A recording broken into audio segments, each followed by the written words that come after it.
só as igrejas batistas, como outras denominações também, né? Os Seguros, na verdade, se você ainda não conhece, eu chamo vocês a procurar no YouTube algumas pregações, alguns vídeos no canal da Primeira Igreja Batista sobre algumas palavras que o Seguros tem ministrado. E aí, assim que ele pegar o microfone, ele vai poder falar um pouquinho mais do ministério para vocês, tá bom? Estenda sua mão para cá, para a gente abençoar a vida dele nesse momento.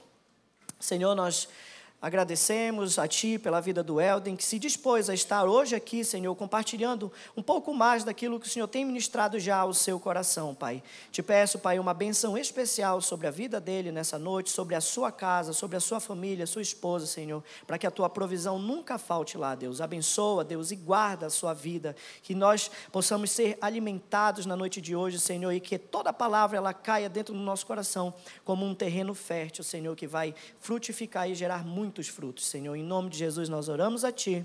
Amém. Fica à vontade, meu irmão. Obrigado. Boa noite, meus irmãos. Graça e paz do nosso Senhor Jesus Cristo. Amém? Irmãos, é uma grande alegria estar com vocês e compartilhar com os irmãos a palavra do Senhor nesta noite.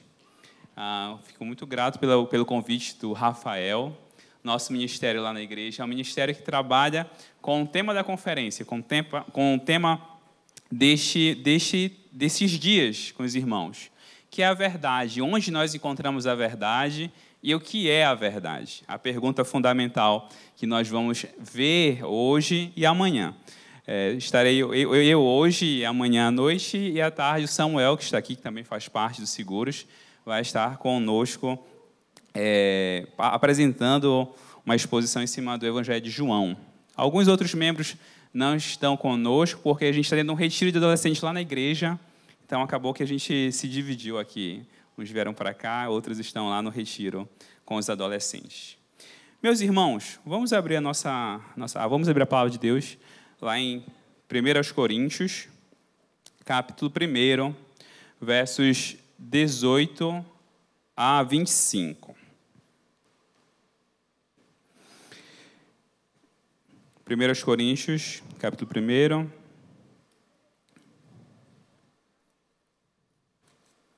versos 18 até o verso 25. Vou ler aqui na minha tradução, Almeida, século 21. Diz assim a palavra do Senhor ao nosso coração. Pois a palavra da cruz é insensatez para os que estão perecendo, mas para nós que estamos sendo salvos, é o poder de Deus.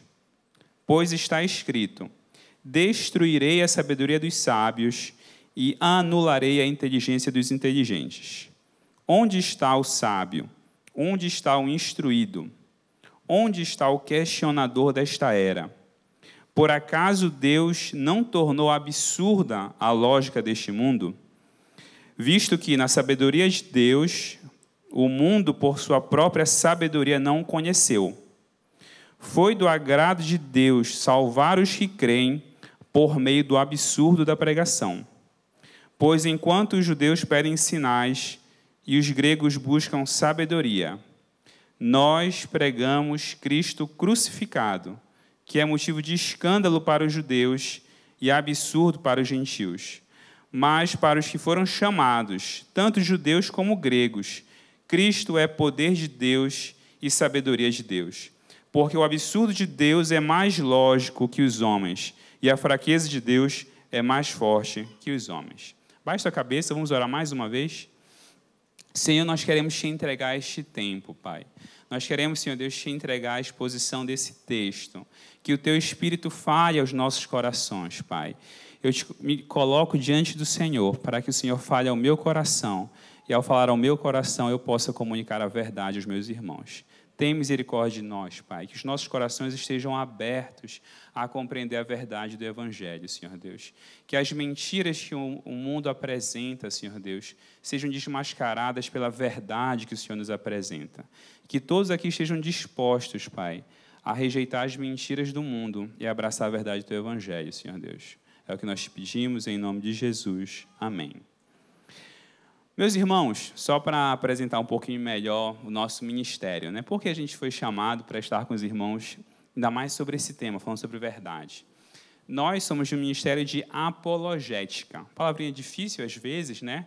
Mas o nosso assunto, nossa preocupação dentro da igreja é uma preocupação muito comum e muito importante para que jovens, especialmente jovens e adolescentes, possam caminhar com segurança o caminho do Senhor. A apologética é a defesa da fé, é a forma como nós podemos enfrentar as mentiras que o mundo apresenta e sustentar a verdade do Evangelho. É esse o termo teológico, né? Apologética, a defesa da fé. Então, eu, Samuel, Leonardo e outros irmãos da igreja, trabalhamos para capacitar a igreja a estar mais preparada, como diz o apóstolo Pedro, a dar as razões da sua fé. Sou casado com a Beatriz, já foi apresentado, estamos esperando um filho, a Beatriz não aparece ainda, mas a Bia está grávida, então estamos felizes por isso, contamos com as orações dos irmãos. Meus irmãos, vamos compreender um pouco o texto, eu vou expor um pouco o texto e depois nos voltar a 3 questões importantes que nós devemos perceber que nos são feitas. E essas 3 questões fundamentais recebem respostas falsas do mundo e uma resposta verdadeira do Evangelho.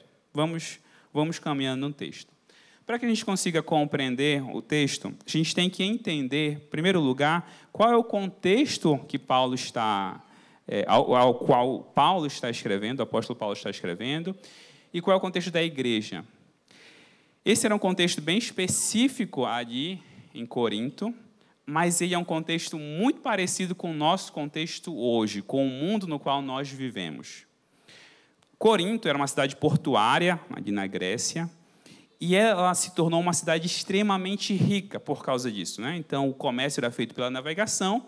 Então, se Corinto é uma cidade portuária, Corinto tornou-se uma cidade rica. E, junto com a riqueza, veio a promiscuidade. Então, os coríntios eram pessoas ricas e promíscuas. Eram tão promíscuas que até os pagãos, no tempo de Paulo, achavam a promiscuidade de Corinto ofensiva. Para vocês compreenderem o nível da devassidão da cidade. Mas Paulo, lá em Atos 18, depois de pregar em Atenas, vai para Corinto e passa ali mais de 1 ano pregando em Corinto e funda uma igreja. Então, ali é fundada uma igreja. Depois que o apóstolo Paulo vai embora, o que é que a gente vê ali? O que é que a gente sabe a partir de 1 Coríntios? Que essa igreja se tornou uma igreja muito problemática. Então, essa era uma igreja com muitas divisões, muitos conflitos. Tinha briga até na ceia, tinha conflito até na ceia do Senhor. Era uma igreja promíscua, então eles toleravam. Paulo vai dizer lá sobre a situação do incesto, né? Que eles toleravam coisas que nem os pagãos toleravam, de tão iníqua que era aquela igreja. Então, o apóstolo Paulo vai escrever exortando essa igreja a se afastar dos padrões do mundo e a abraçar verdadeiramente a fé em Cristo. Por que eu estou dizendo que essa é uma carta muito atual? Porque o mundo que nós vivemos é um mundo promíscuo, é um mundo, em muitos casos, rico e nos oferece muitas coisas. Então, você tem muita coisa à sua disposição. E o que nós somos chamados hoje é a abraçar a verdade do Evangelho. O mundo aí nos oferece muitas alternativas, muitas opções. Opções que parecem bonitas, que parecem sábias, mas que são mentira. E hoje, o que eu quero conversar com os irmãos, quero expor a partir de Corinto, é a falsa sabedoria do mundo. Dos vários temas que essa carta aborda, nós vamos ver hoje como é que o mundo apresenta a sua sabedoria e onde nós devemos encontrar a verdadeira sabedoria. Volte seus olhos ao texto novamente. Vamos ler os 2 primeiros versículos. Pois a palavra da cruz é insensatez para os que estão perecendo, mas para nós que estamos sendo salvos é o poder de Deus. Pois está escrito, destruirei a sabedoria dos sábios e anularei a inteligência dos inteligentes. Meus irmãos, qual é a realidade que nós temos no mundo?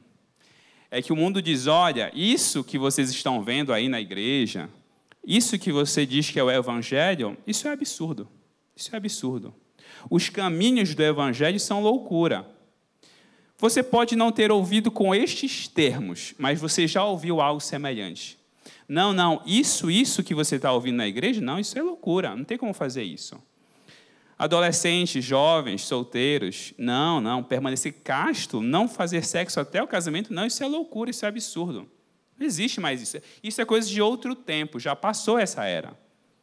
Não, o casamento seria indissolúvel, você permanecer com aquela pessoa até o fim da vida, não. Você acabou o sentimento, acabou o casamento. Segue a vida. Isso aí, esse padrão, ele já está ultrapassado, já passou essa época. E a verdade do Evangelho, ela é frequentemente apresentada pelo mundo como sendo um absurdo.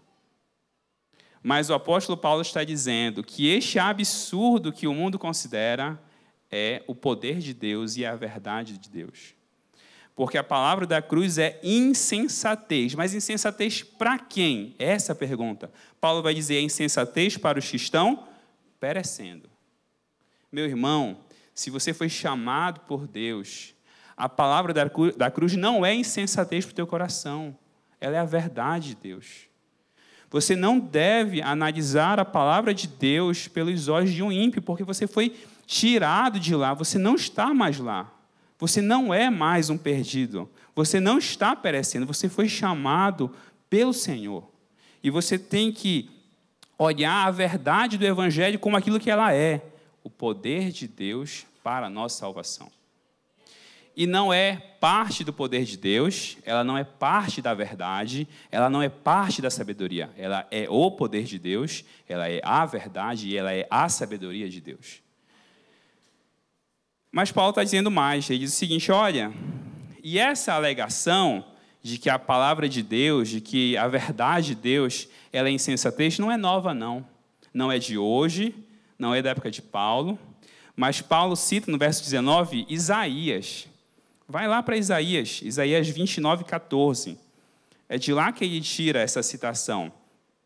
Você vai lá para o livro do profeta Isaías, capítulo 29, a partir do verso 13.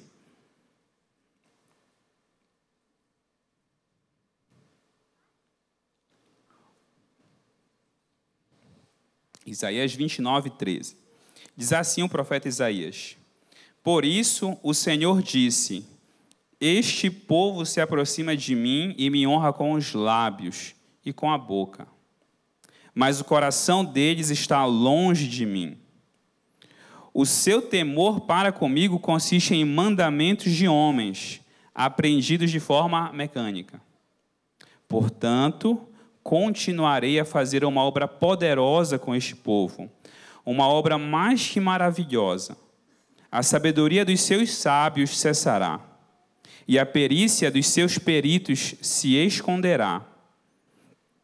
Ai dos que escondem profundamente o seu propósito do Senhor, realizam suas obras às escuras e dizem, quem nos vê, quem sabe? Verso 16, como sois perversos, por acaso o oleiro é como o barro, para que a obra diga acerca do artífice, ele não me fez. O vaso formado diga a quem o formou, ele não tem entendimento. Desde a época de Isaías, mas a gente pode voltar e voltar, mas a referência a qual o apóstolo Paulo cita é Isaías. Desde a época antiga, você tem essa mesma alegação. Você tem homens e mulheres dizendo, Deus não sabe o que faz, eu sei fazer melhor. Os meus caminhos são melhores, eu sei melhor. É esse o ponto. Era essa a realidade em Corinto, e era essa a realidade de Corinto que estava entrando na igreja. E Paulo está dizendo, vocês não têm que seguir esse padrão. Vocês não podem achar que a sabedoria humana ela é capaz de dizer como vocês devem viver. É esse o ponto. Volta lá para 1 Coríntios, vamos continuar o texto. Vamos continuar caminhando juntos. E aí o apóstolo Paulo, versos 20 e 21. Onde está o sábio? Onde está o instruído? Onde está o questionador desta era? Por acaso Deus não tornou absurda a lógica deste mundo? Visto que na sabedoria de Deus, o mundo, por sua própria sabedoria, não conheceu. Foi do agrado de Deus salvar os que creem por meio do absurdo da pregação. Você pode pensar assim, por que Paulo está criticando tanta sabedoria? Sabedoria não é algo importante? Provérbios fala de sabedoria o livro inteiro. Por que Paulo está criticando tão incisivamente sabedoria? Paulo não está criticando a sabedoria. Paulo está criticando a sabedoria segundo o mundo, a sabedoria dos homens. O que é sabedoria aqui? Sabedoria não é a inteligência abstrata, não é matemática, não. Matemática, química, física. Sabedoria não é isso. Sabedoria diz respeito a como viver, a saber qual caminho seguir. Isso é sabedoria.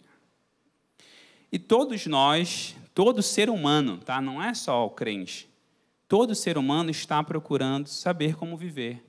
Todo ser humano, seu colega teu, seu professor, todos estão procurando saber como viver. Todo mundo quer saber o que a gente tem que fazer agora. Como é que eu tenho que viver? Como eu tenho que conduzir a minha vida? Todo mundo está procurando saber. A questão é que o ser humano caído, o que é que ele procura? Ele procura resolver isso pelos seus próprios meios. Ele procura definir, a partir do uso da sua capacidade, de modo autônomo, decidir como conduzir a sua vida. E Paulo está dizendo, isso é absurdo, isso é completamente absurdo. Por quê? Porque nós fomos criados por Deus. É Deus quem definiu a verdade e a sabedoria. E a sabedoria só pode ser encontrada diante do Senhor. Pensa aqui comigo um quebra-cabeça de 10 mil peças. Pensa um quebra-cabeça gigantesco. Aí você pensa assim, um ateu ele é inteligente também, eu conheço muitos ateus sábios.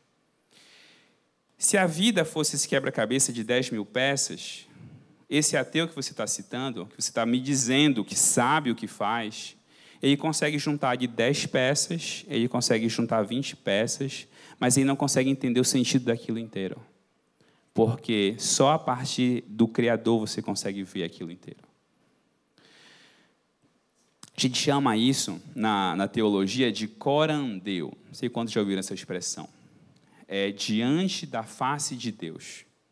Você só sabe como viver, você só sabe como conduzir a sua vida diante da face de Deus. A sabedoria verdadeira, ela só é encontrada diante da face de Deus. Por isso, a verdadeira sabedoria, ela não é encontrada por meio de construções mentais ou vãs filosofias. A verdadeira sabedoria ela é encontrada de joelhos, orando diante do Senhor. É só assim que você consegue compreender a verdade que o Senhor tem para a sua vida. Buscando na palavra e buscando buscando corandeu, buscando diante da face do Senhor. Paulo, aqui no verso 20, ele está confrontando os principais exemplares da sabedoria humana. É o sábio, é aquele que tem a sabedoria. É o instruído. O instruído aqui, em muitas traduções, está o escriba, ou seja, o judeu sábio. É aquele mestre da lei, é aquele que estudou e sabe. É o questionador. Quem é o questionador? É o filósofo, é aquele que está debatendo. Paulo está confrontando as grandes autoridades intelectuais do mundo antigo.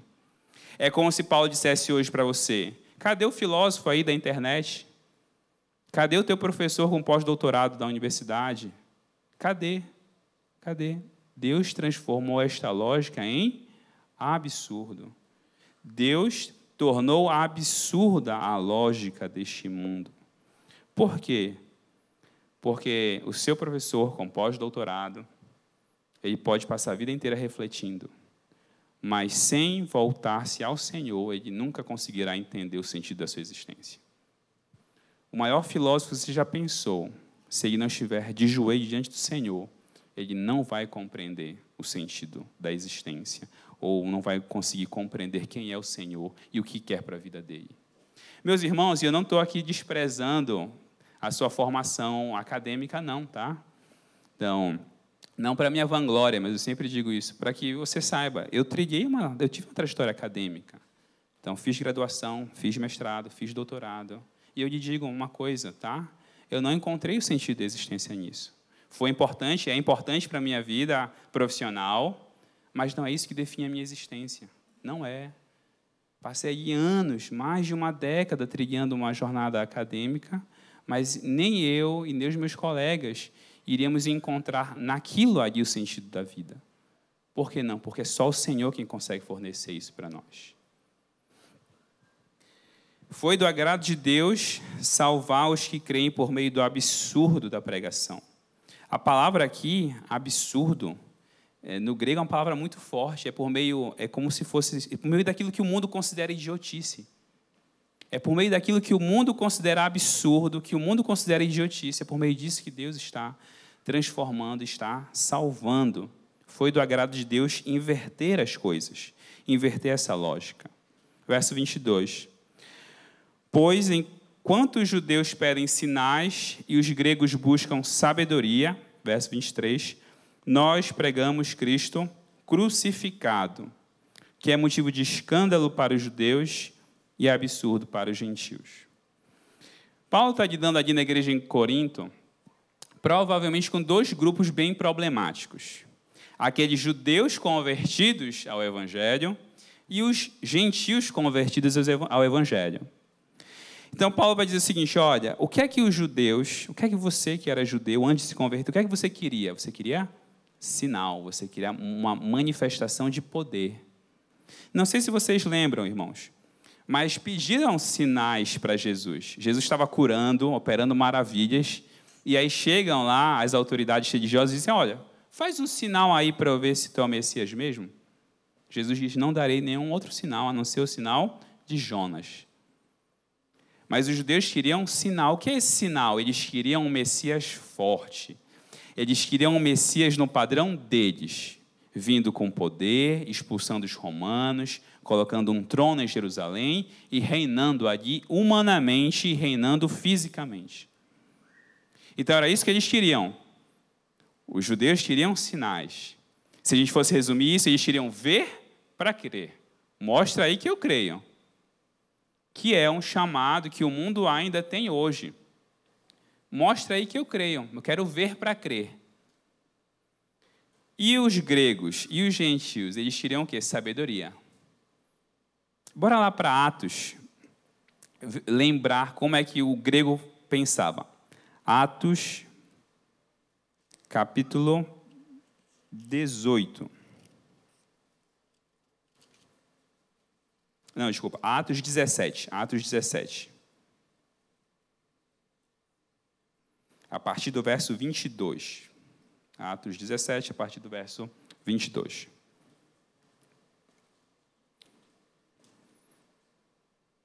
Então, Paulo vai a Atenas, vê a situação de Atenas, e Paulo prega no Areópago, prega lá na praça pública para os atenienses.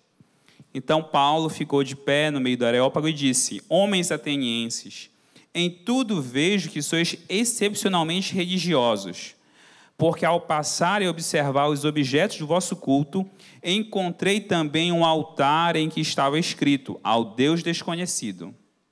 É exatamente este que honrais sem conhecer, que eu vos anuncio. O Deus que fez o mundo e tudo que nele há, Senhor do céu e da terra, não habita em templos feitos por mãos de homens, tampouco é servido por mãos humanas, como se necessitasse de alguma coisa. Pois é Ele mesmo quem dá a todos a vida, a respiração e todas as coisas.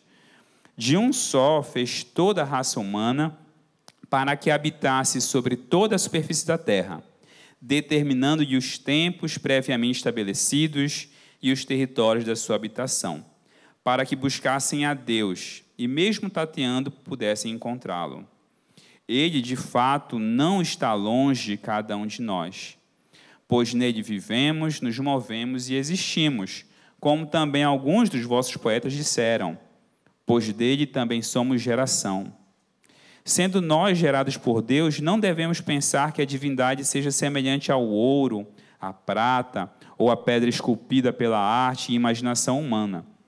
Deus não levou em conta os tempos da ignorância, mas agora ordena que todos os homens, em todos os lugares, se arrependam. Pois determinou um dia em que julgará o mundo com justiça, por meio do homem que estabeleceu com esse propósito. E ele garantiu isso a todos ao ressuscitá-lo dentre os mortos. Mas, quando ouviram falar em ressurreição dos mortos, uns zombaram e outros disseram: sobre isso te ouviremos em outra oportunidade. Então Paulo saiu no meio deles. Qual é o ponto? O ateniense, o grego, ele queria ouvir. Deixa eu ouvir o que você tem para me falar. Fala aí o que você tem para falar. Quero ouvir. Eles estavam interessados, mas interessados em debater. Eles estavam procurando sabedoria. Só que aí, quando Paulo chega ao ponto da ressurreição, os gregos não criam na ressurreição. Para eles, aquilo era absurdo. Para eles, alguém morrer e ressuscitar era algo completamente absurdo. Então, eles disseram, então, deixa isso para lá. Uns zombaram e outros disseram, eu não quero saber disso, não. Os judeus pedem sinais e os gregos querem sabedoria. Um quer ver para crer e outro diz assim, olha, me convence aí, mostra aí os teus argumentos, que eu vou ver se eu gosto dos teus argumentos. Se eu gostar, eu vou aí para a tua igreja. Talvez você já tenha lidado com alguém assim, né? Olha, me convence aí para a tua igreja. Convence aí, me dá uns argumentos bons para eu ir. O mundo pede isso. O mundo pede ver para crer e o mundo pede assim, ó, me convence aí que eu vou para a tua igreja. A gente tem uma expressão na internet que diz assim, né? Mude minha opinião, tá? É como se os gregos chegassem lá e dissessem para Paulo, muda minha opinião aí, Paulo, quero ver mesmo se tu consegue mudar minha opinião. Mas Paulo está dizendo assim, não, eu não vou mudar a opinião de ninguém. Vocês não têm que receber, vocês não têm que ver para crer, vocês não precisam de sinais, vocês não precisam de convencimento, porque a palavra de Deus é o poder e a sabedoria de Deus. Volta para o nosso texto, 1 Coríntios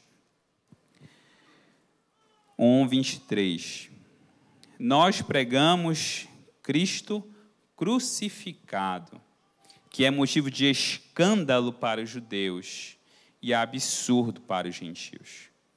Cristo crucificado, que é motivo de escândalo. Por que escândalo? Escândalo aqui, a expressão no original é uma pedra de tropeço. É aquilo que surpreende, mas não surpreende positivamente. É aquilo que frustra as nossas expectativas. Então, o judeu está lá esperando o Messias Todo-Poderoso, e aí chega um Messias que não atende às expectativas, embora cumprisse todas as profecias. Tudo aquilo que foi profetizado, Jesus cumpriu. Mas, ainda assim, ele não atendia às expectativas. Então, aquilo frustra aos judeus. E Cristo crucificado é um absurdo para os gentios. Aí volta a palavra, é uma idiotice. Para o gentio, ele olha para aquilo e diz, não, isso é um absurdo. Às vezes a gente não entende o peso do anúncio de Cristo crucificado. Meus irmãos, Paulo e os apóstolos estavam dizendo o seguinte, olha, tem um certo homem que morreu lá na beira do Império Romano, porque era isso que era a Palestina, lá na beira do Império Romano, lá na Judéia, lá no finalzinho do mundo, um homem foi condenado à morte por crucificação. Mas este homem é o Salvador da humanidade. A crucificação era tão ofensiva para os romanos que os romanos não falavam sobre crucificação. Você tem relatos historiográficos, você tem relatos históricos que um romano digno ele não falava em crucificação. Porque aquilo era a escória, era o lixo do lixo. Então, Paulo está dizendo o seguinte para os gentios. Houve um certo homem de um lugarzinho desprezado do Império Romano que foi condenado à crucificação. Morreu e ressuscitou. E este homem é o Salvador da humanidade. Para eles, aquilo era, do ponto de vista humano, aquilo era completamente absurdo. E é isso que Paulo está dizendo. Nós não vamos tentar apresentar sinais, nós não vamos tentar ganhar discussões, porque o poder e a sabedoria de Deus está unicamente em Cristo crucificado. E é este o anúncio que tem poder. Mas, para os que foram chamados, tanto para os judeus como para os gregos, Cristo é fraqueza de Deus? Não, Cristo é poder de Deus. Cristo é absurdo de Deus? Não, Cristo é sabedoria de Deus. Por quê? Porque o absurdo de Deus é mais lógico, é aquilo que realmente tem sentido, é mais lógico que os homens. E aquilo que é fraqueza, aparentemente, aquilo que é a fraqueza de Deus, é mais forte que os homens. Os mesmos desafios que Paulo enfrenta naquela época, nós enfrentamos hoje de alguma forma. E aí, queria tratar com vocês sobre 3 perguntas fundamentais nas quais o mundo nos apresenta uma mentira. Meus irmãos, eu poderia elencar várias mentiras que revelam a falsidade, a falsa sabedoria do mundo hoje. Eu escolhi 3, que eu acho que são 3 perguntas fundamentais. Foi? Acho que não. Consegue passar aí?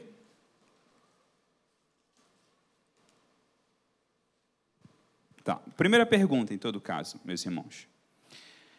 Quem é Deus? Essa é uma pergunta que, de novo, é uma pergunta do ser humano. O ser humano tem essa dúvida fundamental. Quem é Deus? Não é uma pergunta que só o cristão tem, tá bom? O ateu tem essa dúvida no coração dele, o bandista, ou quem quer que seja, ele tem essa mesma dúvida. E existem várias mentiras que são dadas pelo mundo em resposta a essa pergunta.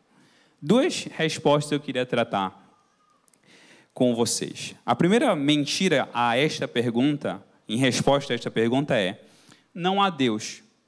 Salmo 14 diz assim: diz o tolo no seu coração, não há Deus. Então, essa resposta também não é uma resposta nova. A resposta do homem caído, do homem pecador, de que a pergunta, quem é Deus? A resposta seja, não há Deus, essa é uma resposta rotineira, tá? Talvez vocês, especialmente aí os mais jovens, né? Quem está no colégio, na faculdade, se depara com aquele seu colega que vai dizer, não, Deus não existe. E ele te pede, me convença do contrário. Meus irmãos, o que a palavra diz em relação a essa resposta? Lá em Romanos, capítulo 1, Paulo diz o seguinte: os atributos de Deus se veem claramente na criação. Eu não vou desenvolver esse ponto, mas, irmãos, existe um argumento que a gente chama de sintonia fina, ou ajuste fino. O universo no qual nós estamos, ele é tão perfeitamente ajustado, ele é tão perfeitamente organizado, que do ponto de vista matemático é improvável que ele exista. Olha só o que eu estou te dizendo. Isso no qual nós estamos, e quem nós somos, tá? Você, o seu corpo, a sala, o auditório onde nós estamos, o universo, o nosso planeta e o universo inteiro. Ele é tão perfeitamente ajustado que ele é improvável de existir do ponto de vista matemático. São tantas variáveis que precisam estar organizadas que é simplesmente, do ponto de vista matemático, ilógico que ele exista. Vou te dar só um exemplo, tá? A força gravitacional, a gravidade, ela está perfeitamente ajustada. Perfeitamente. Se ela fosse 0,000 em números zeros, 1 mais forte, o mundo não existiria, porque ele comprimiria. E se ela fosse 0,000 mais fraca, o mundo expandiria tanto que ele não existiria também. Isso aqui é só um exemplo, tá? Eu poderia te dar inúmeros exemplos. Então, a Bia está grávida, né? Se você for estudar um pouquinho de embriologia, você vai ver que o embrião ele precisa se desenvolver de um modo tão perfeito que é improvável a sua existência. Vai lá dar uma olhada rápida, procura lá um vídeo mais básico que você tiver de gestação no YouTube. Você vai ver que é algo maravilhoso. O que é que o salmista diz? É assombroso como Deus nos faz. É assombroso. Meu irmão, um último ponto aqui. Existe um conceito físico que é entropia. O mundo tende ao caos, ou seja, tudo que existe no mundo tende à desordem. Tende à desordem. O ponto é, se tudo tende à desordem, por que tudo está ordenado? Você está entendendo? Se tudo que existe tende à desordem, como é que o meu corpo funciona tão bem? Bebi água, o meu corpo sabe distribuir a água. Como é que funciona isso? No fundo, essa aparente sabedoria humana, ela é mentira. Então, essa pessoa que disse, não, eu estudei filosofia e eu sei que não há Deus. Na verdade, ele está mentindo para si mesmo, negando os atributos divinos que se veem na própria criação. E ele precisa viver em constante negação, em constante negação. Ele precisa se afirmar isso o tempo todo, porque se ele parar, ele vai ver que a presença de Deus, os atributos de Deus se veem na própria criação. Amém. Mas uma segunda mentira mais sutil é o amor é Deus. Essa pessoa, ela não vai dizer assim, o amor é Deus, ela vai dizer assim, Deus é amor. Mas ela não está dizendo Deus é amor, ela está dizendo assim, o amor é Deus. Porque para essas pessoas, o único atributo que elas acham que Deus tem é o amor. Para essas pessoas é o seguinte, você vai dizer, olha, você tem que parar com isso porque isso é pecado, isso desagrada a Deus. Aí ela te responde assim, mas Deus é amor. Não, ela não está dizendo Deus é amor, está dizendo o seguinte, o amor é Deus. Então, tudo aquilo que eu faço tem que estar certo, porque eu não aceito ser contrariado. Eu não aceito que Deus me julgue. Eu acho um absurdo quando alguém diz assim, só quem me julga é Deus. Meu filho, se só quem te julga é Deus, isso já é grave o suficiente para você parar de fazer isso. Porque se Deus te julgar, e Ele vai te julgar, isso já é grave o suficiente para você estar muito preocupado. Essas pessoas dizem assim, se Deus existisse, isso não estaria acontecendo no mundo. Então, você, às vezes, quando você diz que você é crente, você crê em Deus verdadeiramente, você busca viver uma vida piedosa, você pensa, não crê em Deus, não. Porque se Deus existisse mesmo, Ele teria resolvido esses problemas aí no mundo. Não teria criança passando fome, não teria esses ataques terroristas. E aí você vai dizer para essa pessoa o seguinte, é verdade. Mas Deus promete que um dia Ele vai entrar na história. Deus está aguardando pacientemente para a nossa salvação. Deus está aguardando para que aqueles que são seus filhos se convertam. Mas um dia Deus vai entrar na história e todo o mal será punido. E estes homens maus e perversos serão condenados pela eternidade ao inferno. Essa mesma pessoa vai dizer o seguinte, não, mas como assim? Não, peraí. Mas Deus é amor, Deus não vai fazer isso. Não, se decida, né? Se decida, porque você diz que Deus tem que punir o mal, e quando eu te digo que Deus vai punir o mal, você diz, não, peraí, não é assim também, não. Na verdade, essas pessoas não querem conhecer a Deus, elas querem um Deus com D minúsculo mesmo, elas querem uma divindade conforme o coração delas. Elas querem um ídolo que aprove tudo aquilo que elas fazem. É isso que elas querem. Elas querem uma imagem, não do Senhor, mas uma imagem do coração delas. E elas criam um ídolo à sua imagem para que esse ídolo atenda às suas expectativas. A gente consegue ver isso claramente, meus irmãos, no Sírio mesmo. Então você vê, a pessoa está lá, ela supostamente está em uma festa religiosa, supostamente, e ela sai e ela vai beber até ela cair bêbada, e ela vai esfaquear outra pessoa, e para ela está tudo bem. Por quê? Porque aquele ídolo foi feito à imagem dela, não à imagem do Senhor. O ídolo é sempre isso, o ídolo é um reflexo do nosso coração. Então, quando essas pessoas dizem assim, Deus é amor, não se engane. Ela não está dizendo Deus é amor, ela está dizendo assim, o amor é Deus e eu quero que esse ídolo que eu criei faça tudo o que eu quero. Mas a resposta não é essa. A resposta da Escritura é, há um único e verdadeiro Deus e esse Deus ele é amor. Mas esse Deus também é santo e justo. E esse Deus santo e justo, ele não aceita o pecado. mas porque Ele é amor. Em Cristo e somente em Cristo, nós temos a possibilidade de sermos chamados filhos de Deus. Essa é a verdade e essa é a única verdade. Não há outro caminho, não há um atalho, não há um desvio. Só há uma possibilidade de você conhecer verdadeiramente a Deus. E esse caminho é em Cristo. Você não vai encontrar em outro lugar. Você pode procurar em várias opções. O mundo aí te oferece muitos caminhos, mas esses caminhos são falsos. O mundo aí te dá muitas propostas de salvação. Um diz assim, olha, o que vai salvar o mundo vai ser o comunismo. Então, quando abolir a propriedade privada, o mundo será salvo. Aí vem outro e diz, não, o que vai salvar o mundo é o capitalismo. Quando todo mundo tiver dinheiro, aí sim, todo mundo vai ser salvo. Não, e o feminismo vai dizer, não. Quando a gente erradicar o machismo, o mundo será salvo. Todas essas filosofias e ideologias humanas, elas te propõem uma salvação. Mas nenhuma delas é capaz de dar salvação. Por que eu estou dizendo isso? Porque eu sei que essa é uma tentação muito forte para você, adolescente, para você jovem, para você adulto também. Mas para esses que estão aí numa fase pré-universitária e universitária, cuidado, meu irmão. Muitas propostas de salvação te serão apresentadas.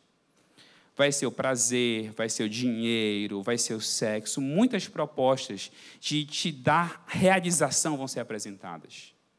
Mas, no fundo disso, você só tem destruição. É isso que o apóstolo Paulo fala.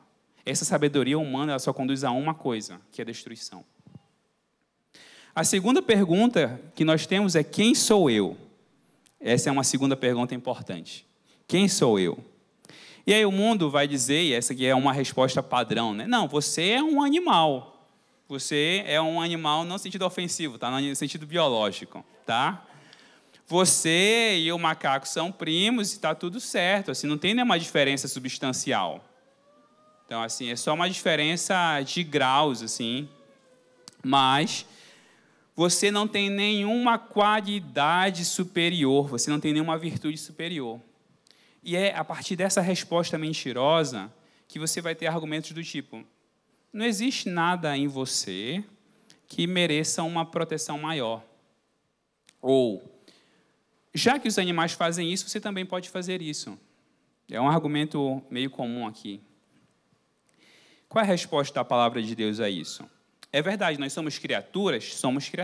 Nós fomos criados por Deus. Nunca se esqueça disso, tá? Você é criatura. O chamado da serpente é: vocês serão como Deus. Mas esse é um chamado mentiroso por duas razões. Primeira, é que nós somos criatura e nunca nós vamos passar desse patamar. Mas a segunda razão é porque, embora nós sejamos criaturas de fato, nós somos a única criatura que é a imagem e semelhança de Deus. Nós, de fato, somos uma criatura de Deus. Nós fomos criados pelo Senhor, mas nós fomos criados à imagem e semelhança de Deus, de forma que nós podemos refletir, meus irmãos, atributos do Senhor. Nós, dentre toda a criação, podemos refletir certos atributos, a bondade de Deus, a misericórdia, o amor de Deus. Nós podemos refletir isso, porque nós, dentre toda a criação, fomos feitos imagem e semelhança do Senhor. A última pergunta é: qual o sentido da vida?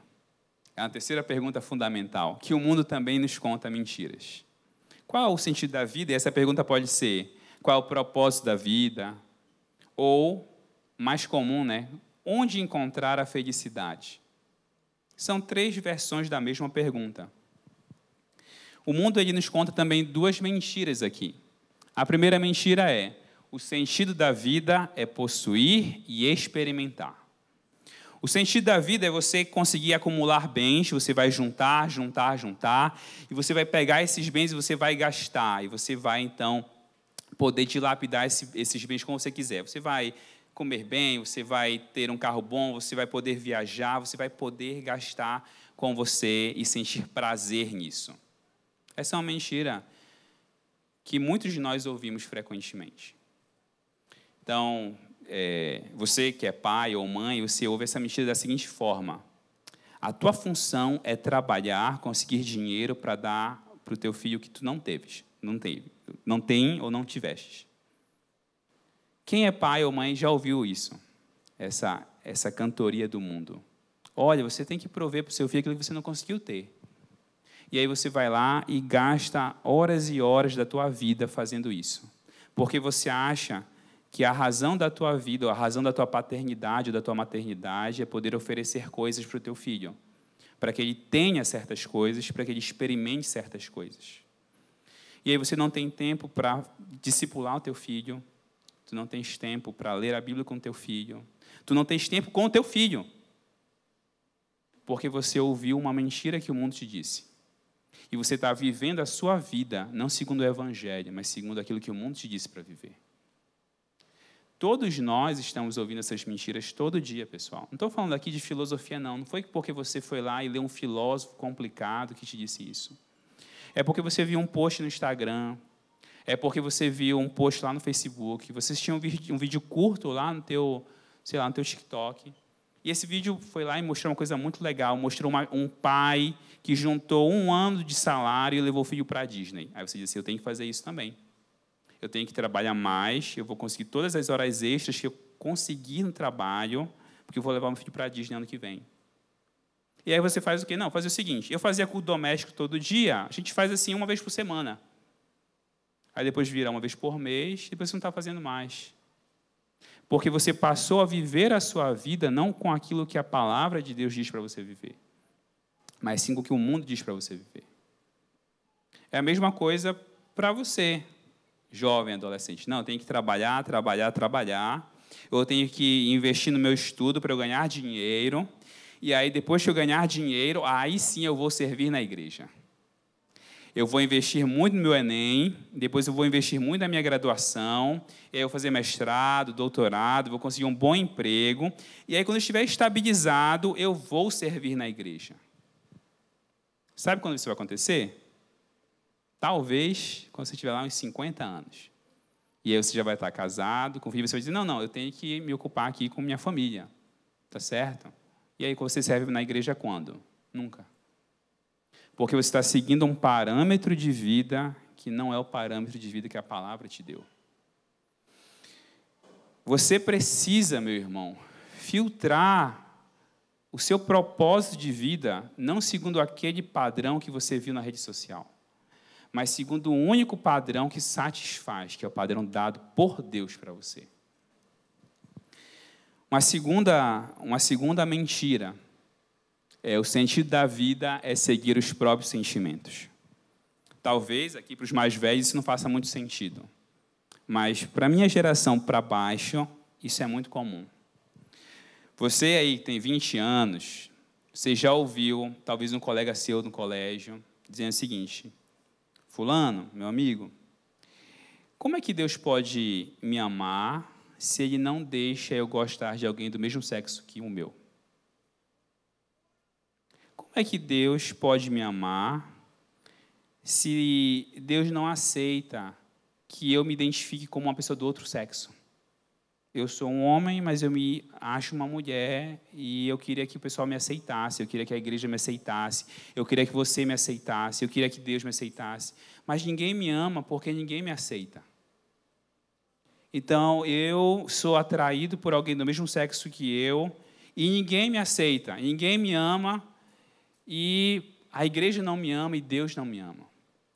Por que a gente tem essa crise muito comum?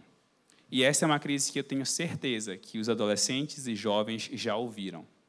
Com certeza absoluta. Você com certeza já ouviu alguém que te disse isso. Ah, não, mas o meu filho ele estudou em colégio cristão. Ele não ouviu isso, ele ouviu isso sim. Não se preocupe, porque o seu filho ele com certeza ouviu isso. O seu filho ele com certeza tem um colega que tem atração sexual. E talvez o seu filho tenha um colega que se diz trans. Ou talvez o seu filho tenha dificuldade com isso. Mas o meu filho foi muito bem educado. Mas isso não tem a ver com educação mesmo. Isso tem a ver com pecado, com queda. Deixa eu te dizer uma coisa. Por que você está com essa crise? Porque você acha que a razão da tua vida é você experimentar os teus sentimentos. É você deixar com que aquilo que você sente seja realizado. E aí você acha que tudo que você sente, você tem o direito de fazer. E você acha que ninguém pode dizer que está errado isso. É esse o ponto. Você acha que a razão da tua vida é seguir todos os teus sentimentos. É isso que você vê no filme, é isso que você vê no Instagram, é isso que você vê no TikTok, é isso que você ouve nas suas conversas. É isso.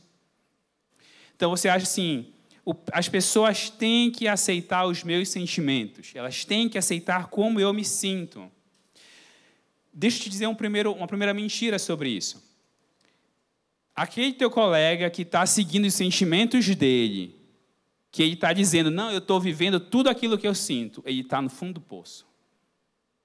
Ele está dizendo para ti que ele está realizado, que ele está muito bem, mas ele está em crise. Sabe por quê? Porque os sentimentos, eles não te realizam, cara. Por que não? Porque Deus não te fez para realizar os teus sentimentos todos. Porque os teus sentimentos, eles foram atingidos pelo pecado. O que você sente, inclusive os teus desejos, eles são determinados também pelo pecado. E você não tem como vivê-los inteiramente e seguir a Cristo. Por que não? Porque você tem que colocar os seus sentimentos debaixo do senhorio de Cristo. Você tem que pegar aquilo que você sente, aquilo que você deseja, você tem que entregar ao Senhor e dizer, Senhor, toma isso. Eu não sei lidar com isso, eu não sei enfrentar isso, mas eu coloco debaixo da tua mão e eu sei que o Senhor vai redimir os meus sentimentos. Talvez você deseje algo, meu irmão, que seja contrário à vontade do Senhor. Talvez você deseje pecar. Todo mundo aqui, como ainda vivendo deste lado do rio, tem desejos pecaminosos. Não é só você não, tá? Todos temos. Todos temos. Todos os dias nós temos que entregar diante do Senhor e dizer, Senhor, me ajuda a caminhar com o Senhor. Me ajuda a caminhar com o Senhor na área da minha sexualidade, na área da minha gestão do meu tempo, naquilo que eu faço, em como eu te sirvo, Senhor. Você tem que entregar isso. E só se você entregar isso ao Senhor, você vai poder viver os seus sentimentos de modo agradável ao Senhor. Não tem outro caminho. Sabe por quê? Porque existe um único caminho para você se realizar, que é glorificar a Deus e viver na presença de Deus. Essa é a única forma como você vai poder realmente encontrar propósito e sentido para a tua vida. Você pode pegar o cara mais rico do mundo, ele não vai encontrar sentido para a vida dele fora de Deus. Você pode procurar aquela pessoa que disse que seguiu os sentimentos dela a vida inteira. E ela também não encontrou propósito para a vida. Porque foi Deus que nos fez. E nós só encontraremos paz e descanso se nós voltarmos ao Senhor. Meus irmãos, caminhando para a conclusão, talvez a pergunta seja, e agora, né? Como nós vamos viver? O que é que eu faço diante disso? Todos nós, todos os dias, somos influenciados por muitas mentiras que o mundo conta. Todos nós. Mentiras sobre quem Deus é, mentiras sobre quem nós somos, mentiras sobre o sentido da nossa vida. Todos os dias nós somos bombardeados com mentiras e mentiras. E eu sei que é difícil você perceber a mentira, porque a mentira é sutil. Quando você vai lá para Gênesis, o que é que você vê? A mentira é sutil. Ela confronta aquilo que você considera a verdade, aquela que é a verdade revelada, mas ela confronta de um modo sutil. E, às vezes, nós não estamos atentos o suficiente para isso. Mas o que é que nós aprendemos hoje, a partir de 1 Coríntios?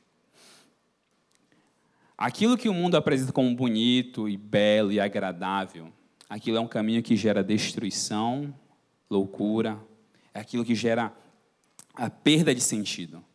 Aquilo que o mundo diz, não, esse aqui é o caminho, esse é o caminho. Não, aquele é o caminho. Esses caminhos não levam a lugar nenhum.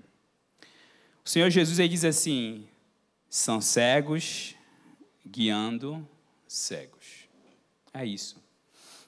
A sabedoria segundo o mundo são cegos guiando cegos. São pessoas que dizem que encontraram a solução, que dizem que encontraram o caminho, que dizem que encontraram a realização. E essas mesmas pessoas estão afundadas em depressão, em perda de sentido. Essas pessoas, elas buscam prazer de modo desenfreado, elas buscam realizar esses sentimentos de modo desenfreado, elas buscam prazeres e coisas de modo desenfreado porque elas não conseguem encontrar um sentido definitivo. Talvez tenha alguém aqui que esteja nessa situação, né? Você está procurando barulho para tentar ocultar o teu coração pesado. Você está procurando coisas, você está procurando lugares, pessoas, para tentar ocultar a ausência de sentido para a tua vida. Ou talvez você esteja com o coração cheio de mentiras que Satanás te disse. O teu chamado diante de Deus é a entregar isso. Você não está mais com os insensatos. Você não está mais com aqueles que estão sendo perdidos. Você está junto com os filhos de Deus. E o chamado aos filhos de Deus é a rejeitar a insensatez desta era. É a rejeitar a mentira dessa era. E submeter-se ao senhorio de Cristo. A entregar esse engano diante do Senhor e pedir que Ele redima o nosso coração. Vamos ficar de pé, vamos orar.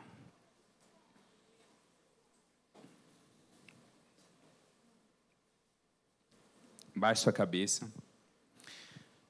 Senhor nosso Deus, bondoso Pai, obrigado porque o Senhor fala no nosso coração.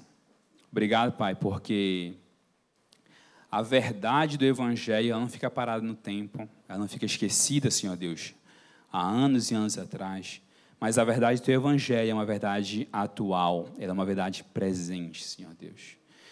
Meu Pai, muitos meus irmãos aqui estão sendo enganados, Pai, por Satanás.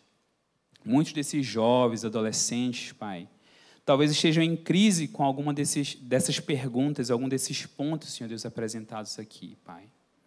O que nós te pedimos, Senhor Deus, é que o Senhor ilumine a mente e o coração desses jovens, desses adolescentes, Pai. Que eles percebam, Senhor Deus, que o Senhor é o sentido e o propósito da nossa existência, Pai. Que uma vida de satisfação, Pai, que uma vida realizada, é uma vida que encontra ao Senhor, Pai. É uma vida que não depende de circunstância, de momento, de sentimento, mas é uma vida que encontrou o Senhor, Pai. Muitos aqui estão passando por vales, estão passando por momentos de aflição, Pai. Que essas pessoas percebam que não são as circunstâncias que ditam quem elas são, mas é o Senhor. Pai, que nosso coração seja cheio do Senhor, Pai. Que nosso coração seja cheio da Tua palavra, Pai. Que nós possamos experimentar, Senhor Deus, a verdade do Teu Evangelho. E que essa verdade nos transforme, confronte diariamente o nosso coração. Que nós possamos ser iluminados, Senhor Deus, pela Tua palavra. E que nós possamos ter discernimento espiritual para enfrentar este tempo, Senhor Deus. É o que nós te pedimos, por amor do nosso Senhor Jesus Cristo. Amém.